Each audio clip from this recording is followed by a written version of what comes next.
Hi guys, మన భూమిపై ఒక మిస్టీరియస్ ప్లేస్ ఉంది. దీని నేమ్ వచ్చేసి డెత్ వ్యాలీ.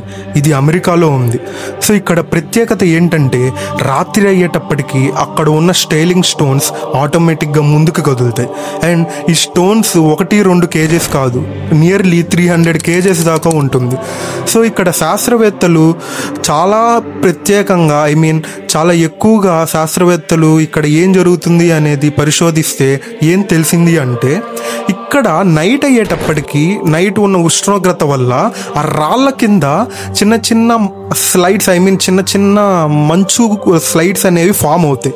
సో దానివల్ల అది పొద్దున అయ్యేటప్పటికి గాలి బలంగా వీయటంతో ఆ మంచు స్లైడ్స్ కదలటంతో ఆ రాళ్ళు ఆటోమేటిక్గా ముందుకు కదిలి కింద పడతాయి. సో ఆ రాళ్ళ వెనకాలే ఏవో ట్రాక్స్ కూడా ఉంటాయి. సో అవన్నీ ఆటోమేటిక్గా ముందుకు కదిలాయని పొద్దున అయ్యేటప్పటికి ఆ రాళ్ళని కింద పడిపోవటంతో జనాలు ఉండే వాళ్ళందరూ అక్కడ ఇది చాలా మిస్టీరియస్ ప్లేస్ అని దానికి డెత్ వ్యాలీ అని నేమ్ పెట్టారు.